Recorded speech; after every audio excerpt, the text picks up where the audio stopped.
এই দুনিয়ার মিশে মায়া।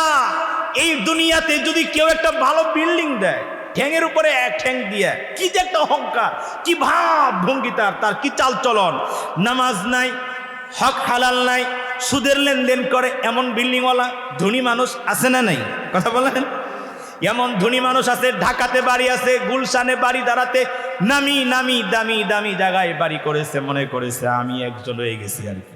এমনি আপনি আর কি হয়েছেন? আমাদের বাংলাদেশের মানে সালমান ইফ রহমান বাংলাদেশের মানে কয় নাম্বার ধনী দানি ছিলেন, ওনার কথা বাদই দিলাম, বাংলাদেশের প্রেসিডেন্টের কথাই বলেন না, প্রধানমন্ত্রী যে ছিল, এই দেশ থেকে পালাইবার মতো সুযোগ পর্যন্ত পায় নাই। কথা বলেন ঠিক কিনা? দুনিয়ার অর্জন, দুনিয়ার বাহাদুরি, দুনিয়ার যোগ্যতা কিচ্ছু না। আল্লাহ বলেন আমি ধরি ধরি ধরি না, ধরলে কিন্তু সার পাবি না রে বান্দা। এই জন্য দুনিয়ার সফলতা মিয়া সফলতা না। আপনি কেন দুঃখ করেন যে আমি খ্যাতনি দেই? মানুষের যারা জাহান্নামে যাবে আর যারা জান্নাতে যাবে, এই দুইটা শ্রেণী, এই দুই শ্রেণীর মানুষ কখনোই সমান হতে পারে না। এদের মধ্যে প্রকৃতভাবে যথার্থ সফল তারা যারা জান্নাতি হয়ে যাবে। সুবহানাল্লাহ। সফলতার দ্বার প্রান্তে পৌঁছে যাবে তারা। তাহলে এই আয়াতে কারিমা থেকে বোঝা গেল, কেউ যদি জান্নাতে চলে যায় তাহলে সে সফল হয়ে গেল। কোনোভাবে যদি জান্নাতে একবার ঢোকা যায়, জান্নাতে গেলে পরে ওই ব্যক্তিটাই সফল হয়ে গেল।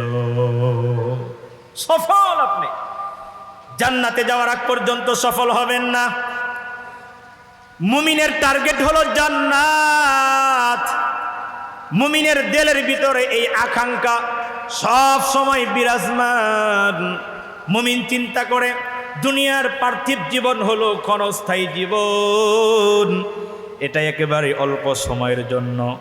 এই দুনিয়ার জীবন থেকে একদিন পদার্পণ করে আখিরাতের জিন্দেগিতে আমাদের যেতে হবে। আর আখিরাতের জিন্দেগিতে যেহেতু যাবই, ওই জীবনে জান্নাত অর্জন করতে না পারলেই আমি হয়ে যাব বিফল। ঠিক কিনা বলে? মুমিন তো তখনই সফল হবে, আল্লাহর গোলাম তো তখনই সফল হবে যখন গোলামটা জান্নাতের অধিকারী, জান্নাতের উপযুক্ত বান্দা বান্দি হবে। কথা বলেন ঠিক কিনা? আল্লাহ তাআলা সফলতার কথা কোরআনের বিভিন্ন জায়গায় বিভিন্ন কাজের মাধ্যমে, বিভিন্ন আমলের মাধ্যমে আল্লাহ তাআলা বলেছেন বিভিন্ন কাজ করলে সফল হওয়া যায়। আল্লাহ কোরআনের অন্যত্র এক জায়গায় বলেন কদ আফলাহাল মুমিনুন, আল্লাহ বলেন কেবল সফল যারা মুমিন, মুমিনরা সফল। এখানে আল্লাহ তাআলা মুমিনদেরকে সফল বললেন, অন্যত্র আল্লাহ বললেন কদ আফলাহা মান তাযাক্কা, আল্লাহ বললেন যাদের আত্মশুদ্ধি হয়েছে, আত্মাকে যারা পরিশুদ্ধ করতে পেরেছে তাদেরকে আমার আল্লাহ সফল বললেন। এইভাবে বিভিন্ন জায়গায় কোরআনের মধ্যে আমার আল্লাহ তাআলা সফলতার ঘোষণা দিয়েছেন।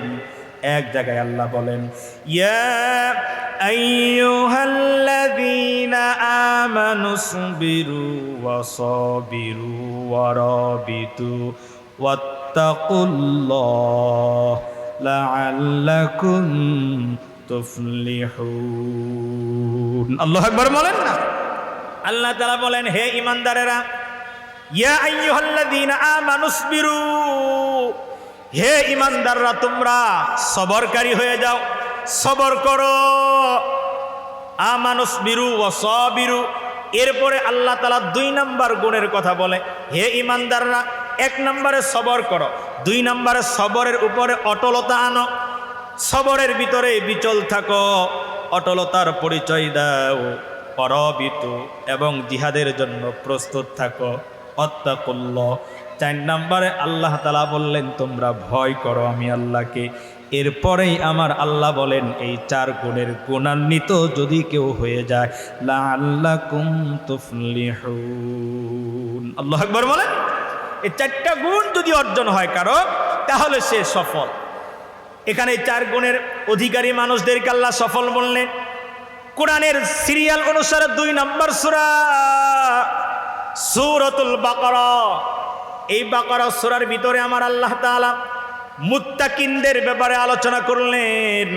মুত্তাকিন কারা, তাদের বিষয়ে আমার আল্লাহ তাআলা বলেন আল্লাযীনা ইউমিনুনা বিল গায়বি ওয়া ইউকিমুনাস সালাতা ওয়া মিম্মা রাযাকনাহুম ইউনফিকুন। আল্লাহু আকবার বলেন না।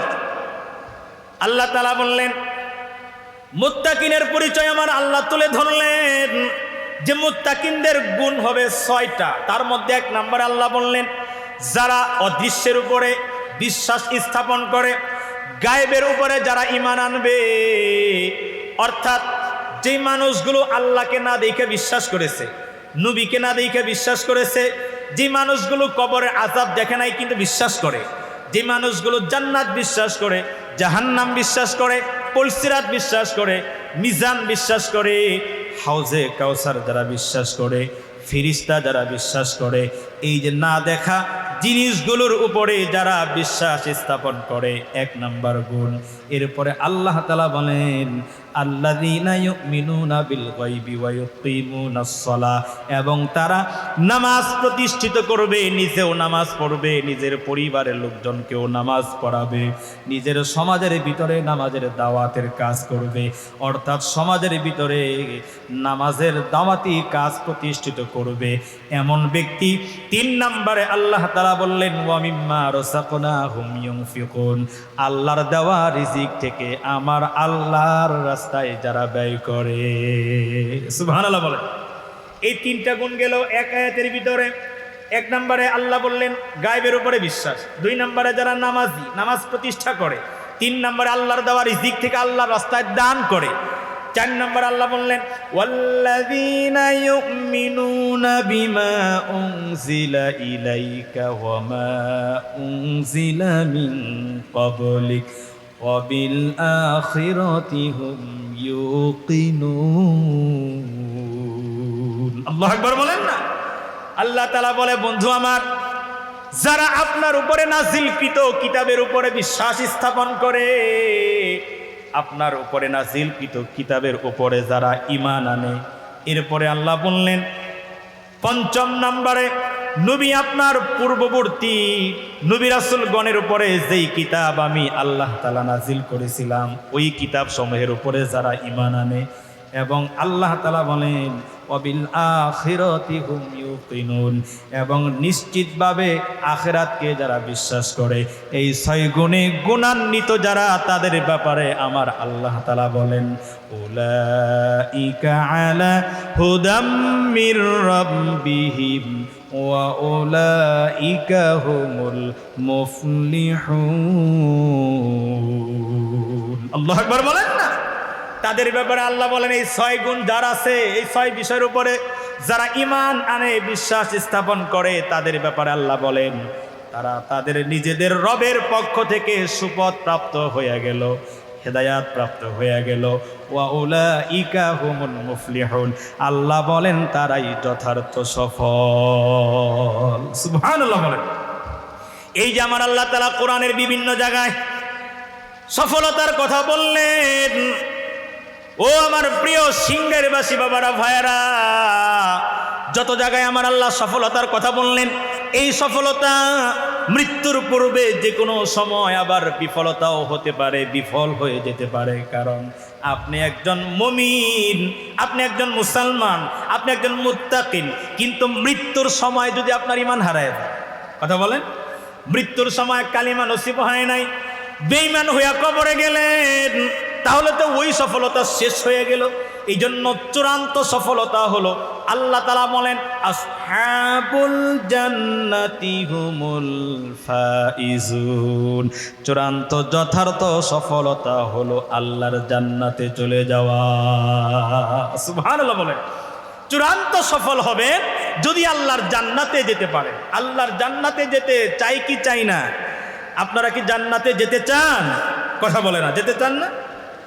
জান্নাতে যেতে চান যারা, এমন জান্নাত আমার আল্লাহ তাআলা বানিয়েছেন। আমরা অনেকেই আছি জান্নাত সম্পর্কে জানি না, জাহান্নাম সম্পর্কেও জানি না, জান্নাতের নিয়ামত সম্পর্কে, জান্নাতের সৌন্দর্য সম্পর্কে, জান্নাতের বর্ণনা যদি আমরা না জানি, আর জাহান্নামের শাস্তির ভয়ের সম্পর্কেও যদি না জানি, তাহলে মুসলমানের জান্নাতের জন্য দিলের ভিতরে কোনো আকর্ষণ হবে না, আর জাহান্নামের ভয় অন্তরে হবে না যদি বর্ণনা না জানে। ঠিক কিনা বলেন? জান্নাত কি এটা যদি আমি আপনি না জানি, তাহলে তো জান্নাতের লোভ আমাদের হবে না। ওই জান্নাত লোভ করতে আল্লাহ বলছেন, ওই জান্নাত চাইতে আল্লাহ বলছেন, আল্লাহ জান্নাত কামাইয়ের কথা বলছেন, জান্নাতের জন্য আল্লাহ ভালো নেক আমল করতে বলছেন, এবং জাহান্নাম থেকে বাঁচার জন্য, জাহান্নাম থেকে এবং জাহান্নাম থেকে বাঁচার জন্য আমার আল্লাহ তাআলা সব সময় অবিরাম চেষ্টা চালায় যেতে বলেছে।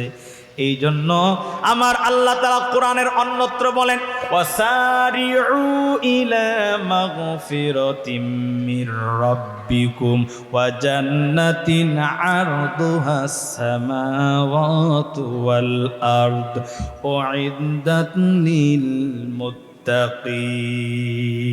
আল্লাহু আকবার বলেন না? আমার আল্লাহ তাআলা এখানে ডাক দিয়া বলেন, আল্লাহ দুনিয়ার মানুষদেরকে বলেন, হে দুনিয়ার মানুষেরা, তোমরা প্রতিযোগিতামূলক দৌড়াও। আল্লাহ তাদেরকে দৌড়াতে বললেন। আল্লাহ তারা বান্দাবান্দিকে ডাক দিয়া বলে, বান্দাবান্দিরা তোমরা তোমাদের রবের দিকে দৌড়াও, আমি আল্লাহ তাআলার দিকে দৌড়াও। দুইটা কারণে দৌড়াতে আল্লাহ বললেন। একটা কারণ হলো আমার আল্লাহ তাআলা বলেন গুনাহ মাফের জন্য দৌড়াও, গুনাহ মাফ করাইবার জন্য আমি আল্লাহ তাআলার দিকে সব সময় দৌড়াও। এবং দুই নম্বরে আমার আল্লাহ বললেন আমার বানানো আসমান জমিনের সমন্বয়ে বিশাল বানানো জান্নাত কামাইয়ের জন্য বান্দা তুমি দৌড়াও। সুবহানাল্লাহ বলেন, উইদ্দাত লিল মুত্তাকিন, যে জান্নাত আমি আল্লাহ মুত্তাকিনদের জন্য বানিয়েছি, এই জান্নাত কামাইয়ের জন্য দৌড়াও। আল্লাহ জান্নাত কামাইয়ের জন্য দৌড়াতে বললেন, আল্লাহ গুনাহ মাফের জন্য দৌড়াতে বললেন। এখন আমরা জান্নাত কামাইয়ের জন্য কেউ দৌড়াই না, কথা বলেন ঠিক কিনা? এখন আমরা গুনাহ মাফের জন্য দৌড়াই না। এখন বর্তমান ডিজিটাল এই যুগের মানুষগুলো এমন হয়ে গেছে, এখন গুনাহ মাফের জন্য দৌড়াই না, এখন এই যুগের মানুষগুলো গুনাহ কামাইয়ের জন্য দৌড়ায়। ঠিক কিনা বলেন? গুনাহ মানুষ কামাইয়ের জন্য এখন দৌড়ায়। এখন মানুষ গুনাহ থেকে বাঁচার জন্য দৌড়ায় না, জান্নাত কামাইয়ের জন্য দৌড়ায় না, জাহান্নাম কামাইয়ের জন্য মানুষ এখন দৌড়ায়।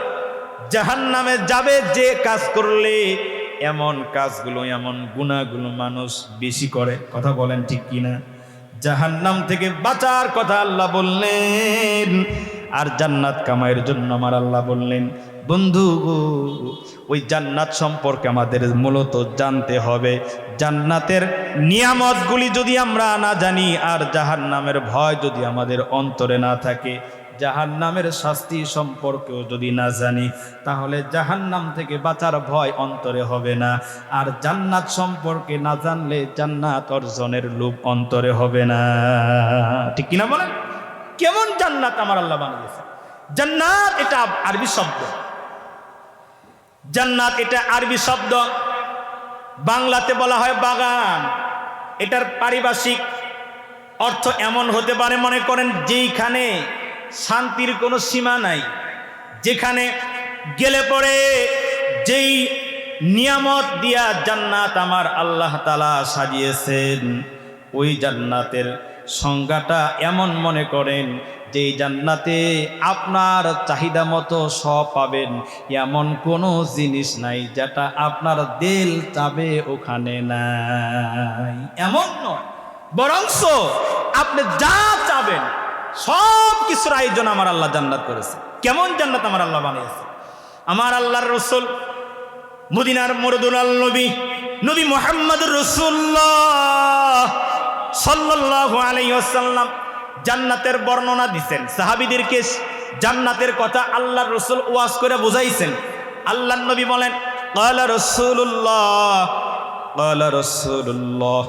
সাল্লাল্লাহু আলাইহি ওয়াসাল্লাম, ক্বালা আল্লাহু তাবারাকা ওয়া তাআলা, আ'দাতু লি'ইবাদিয়াস সালিহিনা মা লা আইনুন রাআত ওয়া লা উযুনুন সামিআত ওয়ালা খাতারা আলা কলবি বাশারিন। আল্লাহর নবী বলেন আল্লাহ তাআলা তার নেককার বান্দা বান্দির জন্য এমন সুন্দর জান্নাত আল্লাহ তাআলা বানিয়েছেন, মালা আইনুন রাত।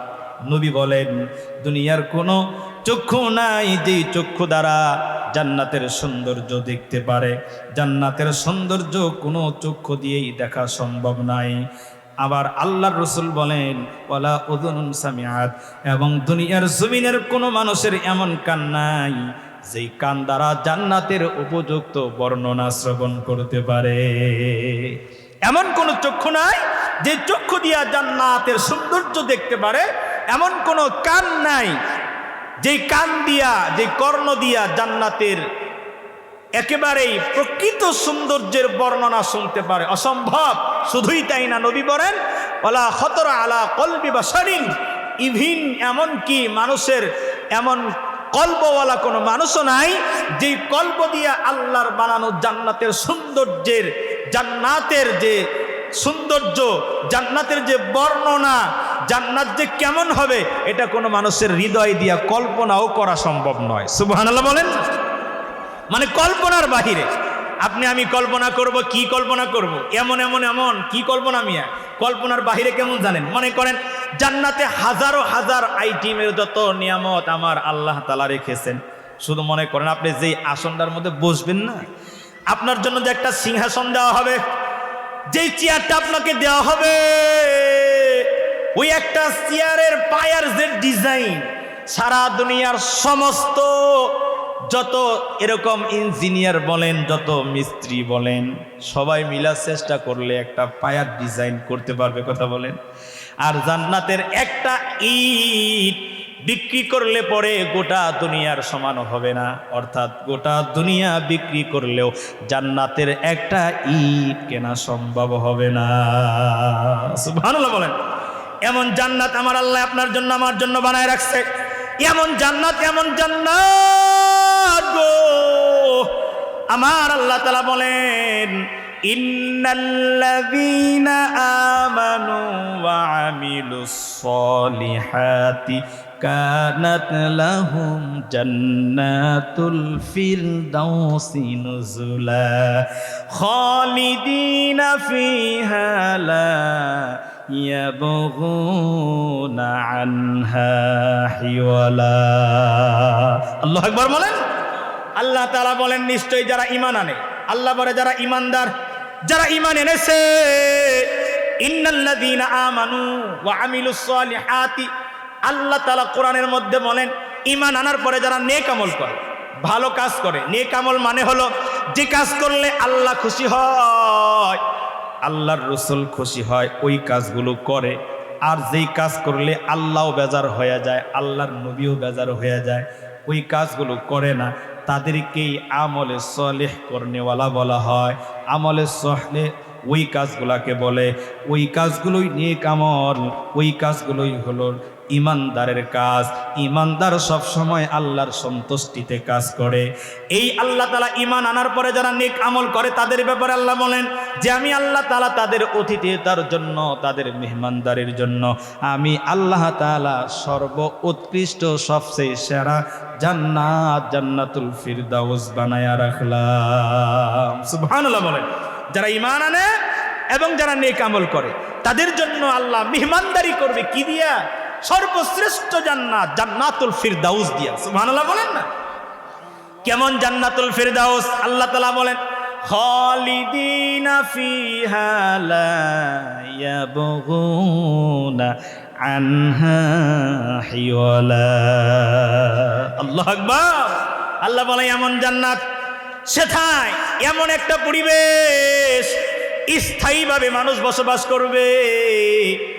ওই নেক আমল করনেওয়ালা তাদেরকে আল্লাহ এমন জান্নাতে দিবে, যেই জান্নাতে দেওয়ার পরে কোনো দিন কোনো জান্নাতি জান্নাত থেকে বের হতে চাবে না। সুবহানাল্লাহ বলেন না। ওখানে অনন্তকালের জীবন শুরু হবে। কোনো দিন কোনো জান্নাতি বলবে না এখানে থাকতে থাকতে আমি বোরিং হয়ে গেলাম, আমার এখন আর ভালো লাগে না, আমি একটু জান্নাত থেকে বের হইতে চাই। এমন কথা কখনো কোনো জান্নাতি কল্পনাও করবে না। সুবহানাল্লাহ বলেন না। এরপরে 30 নাম্বার পারায় সূরা বুরুজের ভিতরে আমার আল্লাহ বলেন, ইন্নাল্লাযীনা আমানু ওয়া আমিলুস সলিহাতি লাহুম জান্নাতুন তাজরি মিন তাহতিহাল আনহার যালিকাল ফাউজুল কাবীর। আল্লাহু আকবার বলেন।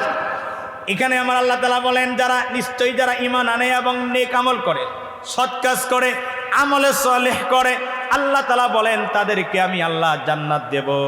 জান্নাতুন তাজরি মিন তাহতিহাল আনহার, এমন জান্নাত দেব যেই জান্নাতের তলদেশ দিয়ে ঝর্ণা প্রবাহিত থাকবে। সুবহানাল্লাহ বলেন, যে জান্নাতের তলদেশ দিয়ে ঝর্ণা প্রবাহিত থাকবে। যালিকাল ফাউজুল কাবীর। আল্লাহ তাআলা বলেন তারাই হবে বিরাট সফলতার অধিকারী। সুবহানাল্লাহ বলেন, বিশাল সফলতা তাদের অর্জন হয়ে যাবে। বন্ধুগো, এই দুনিয়ার মিশে মায়া, এই দুনিয়াতে যদি কেউ একটা ভালো বিল্ডিং দেয়, ঠ্যাঙের উপরে এক ঠ্যাং দিয়ে, কি যে একটা অহংকার, কি ভাব ভঙ্গি, তার কি চাল চলন, নামাজ নাই, হক হালাল নাই, সুদের লেনদেন করে, এমন বিল্ডিংওয়ালা ধনী মানুষ আছে না নাই? কথা বলেন। এমন ধনী মানুষ আছে, ঢাকাতে বাড়ি আছে, গুলশানে বাড়ি, দাঁড়াতে নামি নামি দামি দামি জায়গায় বাড়ি করেছে, মনে করেছে আমি একজন হয়ে গেছি আর কি। এমনি আপনি আর কি হয়েছেন? আমাদের বাংলাদেশের মানে সালমান ইফ রহমান বাংলাদেশের মানে কয় নাম্বার ধনী দানি ছিলেন, ওনার কথা বাদই দিলাম, বাংলাদেশের প্রেসিডেন্টের কথাই বলেন না, প্রধানমন্ত্রী যে ছিল, এই দেশ থেকে পালাইবার মতো সুযোগ পর্যন্ত পায় নাই। কথা বলেন ঠিক কিনা? দুনিয়ার অর্জন, দুনিয়ার বাহাদুরি, দুনিয়ার যোগ্যতা কিচ্ছু না। আল্লাহ বলেন আমি ধরি না, ধরলে কিন্তু সার পাবি না রে বান্দা। এই জন্য দুনিয়ার সফলতা মিয়া সফলতা না। আপনি কেন দুঃখ করেন যে আমি খেত নিরাই, মানুষের বাড়িতে কামলা দেই, আমি ঠেলা গাড়ি চালাই, আমি ভ্যান গাড়ি চালাই, আমি দিন মজুরি দেই, আমার প্রতিবেশী অমুকে বিল্ডিং করেছে, তার ছেলেরা দক্ষিণ কোরিয়া থাকে, আমেরিকা লন্ডন প্রবাসী, এটা নিয়ে আপনি কেন দুঃখ করেন মিয়া? বরং আপনি বলবেন উনার চাইতে আমি ভালো আছি, কারণ কিয়ামতের জমিনে গরিবদের সিরিয়ালে আমার আল্লাহ তাআলা আমারে দাঁড় করায়া দিবে। তার যে হিসাব হবে, এত কিছুর হিসাব আমার হবে না, কারণ আমার বিল্ডিং নাই, আমার ব্যাংক ব্যালেন্স নাই, আমার ইনকাম সোর্স অত নাই যে আমার ইনকাম সোর্সের উপর আল্লাহ হিসাব নিবে। আমি কেমনে রুজি করলাম এটা আল্লাহ জিগাইবে না, বরং আল্লাহ কবে বান্দা রে দুনিয়ায় তোমারে আমি অত রিজিক দেই নাই, অত ধনী আমি তোমারে বানাই নাই, একেবারে গরিব বানাইছিলাম রে বান্দা। ও বান্দা, এত গরিব হওয়ার পরেও তুমি কৃষি কাজ করতা, ঠান্ডার ভিতরে ফজরের নামাজটা পড়িয়া জমিনের ভিতরে কাজের জন্য লেগে যাইতা, কাজ করার ফাঁকে আবার যখন আজান হয়ে যাইত, ওই জমিনের ভিতরে দাঁড়াইয়া নামাজ পড়েছিলা। এত কষ্টের ভিতরে তুমি ভুলো নাই। আমি মাঝে মাঝে এই যে যখন রাস্তা দিয়ে যাই, আমি কিছুদিন আগেও রাস্তা দিয়ে গেলাম, গাড়ি থেকে লক্ষ্য করলাম জোহরের নামাজের ওয়াক্ত সময়, দেখলাম কিছু মানুষ, হয়তো দূরের কিছু মানুষ আমাদের দেশে এসে কাজ করে, দূরের কিছু মানুষ দেখি কি জামাতের সাথে চকের ভিতরে গামছা বিছাইয়া নামাজে দাঁড়ায় গেছে। আমি তাদের দেখলাম আর আফসোস করলাম, আর আল্লাহর কাছে বললাম, আল্লাহ তোমার জান্নাতটা মনে হয় এদের এই ধরনের বান্দাদের জন্যই বানাইছো আল্লাহ। এরা যদি নামাজ না পড়তো, কে তাদেরকে অপমান করত, কে তাদেরকে ছোট মনে করত, কে তাদেরকে লজ্জা দিত? কেউ দিত না। এরা আসলেই এই যে চোখের ভিতরে জমিনের ভিতরে সামান্য জীর্ণ শীর্ণ জামা কাপড় লইয়া এই যে সরাসরি ঘাসের ভিতরে জমিনের ভিতরে নামাজে দাঁড়ায় গেছে আল্লাহ, এরাই হলো আসলে মুসল্লি, এরাই হলো নামাজি। এই মানুষগুলোর ভিতরে নামাজের লৌকিকতা নাই, ঠিক কিনা বলে? গায়ের ভিতরে তো অনেক দামি কাপড় পরে সেন্ট আর পারফিউম মেরে শুক্রবারে সবার আগে মুয়াজ্জিনের সাথে ইমাম বরাবর তো দাঁড়ান মিয়া, ঠিক আছে, কিন্তু একটু হিসাব করে দেখেন আপনি কয় নাম্বারের মুসল্লি? আপনার গায়ের জামাটা হালাল টাকায় কিনা নাকি হারাম টাকায় কিনা? আপনি যে নামাজ পড়তেছেন, আপনার শরীরের ভিতরে যে রক্ত জন্ম নিয়েছে, প্রতিনিয়ত রক্ত উৎপাদিত হচ্ছে, এই রক্তটা কি আপনার হালাল কোনো খাদ্যের মধ্য থেকে আসে নাকি হারাম খাবার খায়া ওখান থেকে আপনার শক্তি সঞ্চার আর রক্ত উৎপাদিত হয়?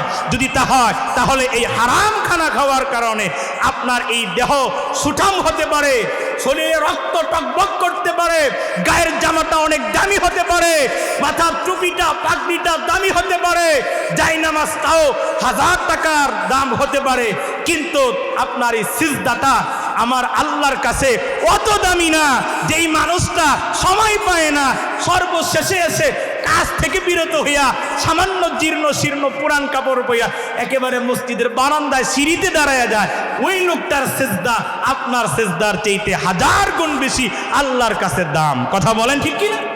অনেক দাম। এই জন্য প্রিয় বাবারা ভাইয়ার আমার, সময় খুব সংকীর্ণ, লম্বা সময় নয়। আমি যেই কথাটা বলতেছিলাম বাবারা, মুমিনের টার্গেট থাকা লাগবে জান্নাতে যাব। কোথায় যাব? কথা বলেন, জোরে বলেন কোথায়? আমরা সবাই জান্নাতে যাব, বলেন ইনশাআল্লাহ। জান্নাত টার্গেট নিয়ে দুনিয়ায় চলবেন, আর জান্নাত আল্লাহর কাছে চাইবেন, আর জাহান্নাম থেকে পানাহ চাইবেন। বন্ধু, ওই জাহান্নামের আগুন আমরা সইতে পারবো না। এই জন্য জাহান্নাম থেকে বেঁচে থাকার জন্য আমার আল্লাহর রাসূল দোয়াও শিখাইছেন। আল্লাহর নবী বলেন, উম্মত একটা দোয়া শিখাইয়া দিলাম, এই দোয়াটা যদি পড়ো তাহলে জাহান্নাম থেকে আমার আল্লাহ তাআলা তোমারে মুক্তি দান করবে। দোয়াটা হলো আল্লাহুম্মা আজিরনি মিনান নার। এই দোয়া প্রতিদিন ফজরের পরে যদি কেউ পড়ে 7 বার, মাগরিবের পরে যদি কেউ পড়ে 7 বার, দিনে রাত্রের যে কোনো সময় যদি মারা যায়, নবীজি বলেন এই দোয়ার খাতিরে আল্লাহ তাকে জাহান্নাম থেকে মুক্তি দান করবেন। সুবহানাল্লাহ বলেন। এই জন্য আমরা এই দোয়া পড়ব, আল্লাহুম্মা আজিরনি মিনান নার। এরপরে আল্লাহর রাসূল আরো দোয়া শিখাইছেন, আল্লাহুম্মা ইন্নী আসআলুকাল জান্নাহ ওয়া আউযু বিকা মিনান নার। আল্লাহর নবী বলেন জান্নাত চাইবা, এই দোয়াও শিখাইছে, এবং জাহান্নাম থেকে মুক্তি চাইবা। কেউ যদি এই দোয়া পড়ে মাগরিবের পরে এবং ফজরের নামাজের পরে, আল্লাহর নবী বলেন এই দোয়ার বরকতে আমার আল্লাহ তাআলা ওই বান্দাটারে মৃত্যুবরণ করতে দেরি আল্লাহর বানানো জান্নাতের নাজ নিয়ামত দিয়া কবরের পরিবেশ পাল্টাইতে দেরি করবে না। সুবহানাল্লাহ বলেন। এই জন্য প্রিয় বাবারা ভাইয়ার আমার, খুবই সংক্ষিপ্ত সময়, আমি ছোট্ট করে জাহান্নামের বিষয়ে কিছু কথা বলি। বাবা, জান্নাত যেমন একেবারে চূড়ান্ত শান্তির জায়গায়, চিরস্থায়ী সুখময় একটা জীবন, যেখানে সুখের কোনো বিকল্প নাই, দুঃখের কোনো লেশ যেখানে নাই, ওটাকেই বলা হয় জান্নাত। এটার বিপরীতে জাহান্নাম আবার এমন ভয়ানক বাবা, জাহান্নাম এমন একটা জায়গা যে জায়গার ভিতরে বসবাসের কোনো উপযোগী কোনো পরিবেশ নাই। জাহান্নামে থাকার মতো কোনো মানুষের কোনো যোগ্যতা নাই, কোনো যোগ্যতা নাই। জাহান্নাম বড় ভয়ানক জায়গা, জাহান্নাম বড় কঠিন জায়গা, কঠিন জায়গা। আমার আল্লাহ তাআলা সূরা নাবার ভিতরে বলেন, ইন্না জাহান্নামা কানাত মিরসাদাল লিত্তাগিনা মাআবা লাবিসিনা ফিহা আহকাবা লা ইয়াযুকুনা ফিহা বারদান ওয়ালা শারাবান ইল্লা হামিমান ওয়া গাসসাকা। আল্লাহু আকবার বলেন না। আমার আল্লাহ তাআলা বলেন, ইন্না জাহান্নামা কানাত মিরসাদা, নিশ্চয় জাহান্নাম অপেক্ষামান, জাহান্নাম অপেক্ষা করতেছে। আল্লাহ বলেন লিত্তাগিনা মাআবা, সীমা লঙ্ঘনকারীদের জন্য বাসস্থান হিসেবে জাহান্নাম অপেক্ষামান, প্রতীক্ষমান। জাহান্নাম অপেক্ষায় আছে আল্লাহর কাছে, বলে আল্লাহ ওই যে তোমার বান্দাটা সীমা লঙ্ঘনকারী, আল্লাহ তোমার এই বান্দাটা নাফরমান, আল্লাহ তোমার এই বান্দাটা বেঈমান, আল্লাহ তোমার এই বান্দাটা কাফের, আল্লাহ তোমার এই বান্দাটা মুশরিক, আল্লাহ তোমার এই বান্দাটা তোমার হাজারো নিয়ামত দেখে, তোমার হাজারো নিয়ামত খায়, এরপরও তোমারে মানে না, আল্লাহ তোমার বিধান মানে না, আল্লাহ তোমার বান্দা তোমারে গণে না। আল্লাহ বলে কিছু নাই, এমন কথা বলে এমন নাস্তিক দুনিয়ায় আছে না নাই?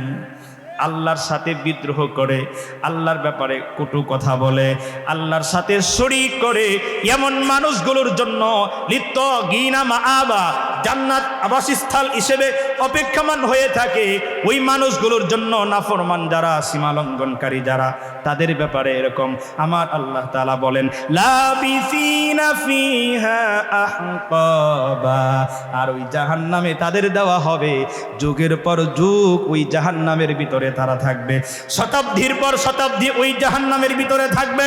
জাহান্নাম থেকে তাদের বের করা হবে না, বেঈমান হয়ে যারা কবরে যাবে, সীমা লঙ্ঘনকারী হয়ে যারা কবরে যাবে, ওই মানুষগুলোর আবাসস্থল হবে জাহান্নাম, ওখানে তারা থাকবে, কখনোই ওখান থেকে তাদেরকে বের করা হবে না, তারা ওই জায়গার ভিতরে থাকবে। এরপরে আমার আল্লাহ বলেন, আল্লাহ তাআলা আরো বলতেছেন ওই জাহান্নাম এতটা কঠিন, লা ইয়াযুকুনা ফিহা বারদাও ওয়ালা সারাবা, ওই জাহান্নামের ভিতরে ওই জাহান্নামীরা শীতলতা পাবে না, পানি পাবে না, ঠান্ডা পানি পান করার জন্য পাবে না। আল্লাহ কোরআনের মধ্যে বলেন, আল্লাহ তাআলা বলেন যে ওই জাহান্নামীরা জাহান্নামের আযাব ভোগ করতে করতে এমন অবস্থা হয়ে যাবে, জাহান্নামের আগুনে জ্বলতে জ্বলতে কলিজাটা পর্যন্ত ভুনা হয়ে যাবে। বন্ধু গো, জাহান্নামীরা ডাক দিয়া বলবে, ও জাহান্নামের ফেরেশতারা, জাহান্নামের ফেরেশতা যারা পরিচালনা করো, ওদেরকে ডাক দিয়া বলবে, ও ফেরেশতারা আমাদের একটু পানি দাও, একটু পানি দাও, আমাদের কলিজা শুকায়া গেছে, জাহান্নামের আযাব আর সইতে পারি না। যখন তারা পানি চাইবে এরকম করে, ইল্লা হামিমা ওয়া গাসসাকা, আল্লাহ তাআলা বলেন তাদেরকে কোনো ঠান্ডা পানি সেদিন কিন্তু দেওয়া হবে না। এখন তো মন চাইলে ফ্রিজ থেকে ঠান্ডা পানি বের করে খান, আপনি কোকা কোলা খান, আপনি আরসি খান, পেপসি খান, কত ডিজাইনের কত তরল পদার্থ, কত ড্রিঙ্কস আপনি পান করেন মিয়া।